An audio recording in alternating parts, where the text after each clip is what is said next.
What's up, everyone? This is Basil, the White Dragon Master. It's a little bit different because it happens to be a lucky moment for me because I'm alone in this theater, and I'm at the movies, AMC Burbank 8. It actually happens to be a movie that obviously would excite any man of faith, and so I was here to watch the movie Risen. Thank God, finally they came up with, they came up with a movie after Christ's crucifixion, finally, for a change. Because I was getting really tired of the same beginning of Christ, beginning of the crucifixion, everything. The only movie that really met my expectations of Jesus Christ and the crucifixion was Mel Gibson's movie, Passion of the Christ. It really, it's one of those movies that make a huge impact, and that was a 10 out of 10 for me. Risen it doesn't even come close as far as having an impact is concerned. It was a long movie, as I expected, such as most movies that are based on faith are, but this movie really, I mean, I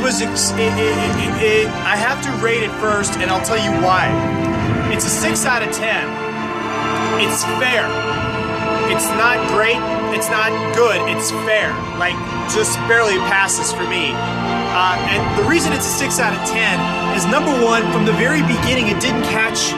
It had no impact the way Passion of the Christ did, or let's say The Message, which came out in the 90s on the Islamic Prophet. Some of these movies have to have those kind of impacts. This didn't. Let me tell you what was wrong and why I gave it a 6 out of 10. Firstly, I love the concept of after the crucifixion. And let me tell you guys, this particular movie is not on Christ whatsoever. It is mainly on the soldier Clavius and his journey of finding out who Christ was. And because he was appointed by Pontius Pilate, which was the man in charge of that place in Jerusalem, to find the Hebrew, the Nazarene, which was Christ. In his journey, he found God, and he became a Christian, or he became a believer.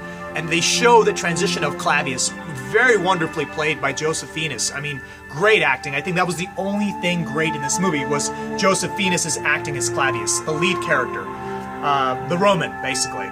So they gave it an interesting twist of how to bring, to see this from a Roman's perspective. What was wrong with it? That was the only thing great. Now let me see what was wrong with it. Number one, the guy they took as Jesus Christ. I mean, that was probably the worst depiction of Jesus I could have ever imagined. That guy wasn't even close to looking like the Christ that you imagine. For example, if the guy in Passion of the Christ looked like the Christ, he was a great cast. This guy was a very bad cast. I mean, he did not look like Christ one bit. At least to me, I didn't imagine that way. And then, the disciples.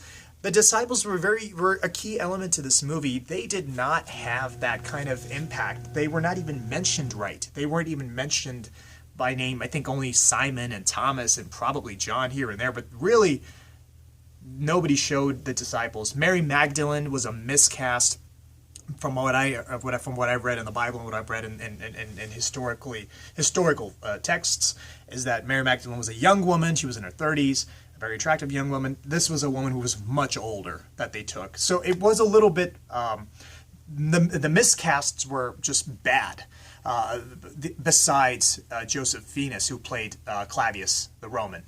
Apart from that, this movie didn't have the impact. Of course, as a man of faith and as somebody who's interested in religious texts and historical stuff, would absolutely want to see a film like this, but it is disappointing. It could have been so much better. I hope and pray that Mel Gibson makes a movie on the resurrection of Christ, or the rising of Christ. That would be a movie to see, and I hope he brings the same actor who played Passion of the Christ. But for now, I would have to say Risen, 6 out of 10. You could watch it if you like. Didn't have the impact. Okay, it was all right.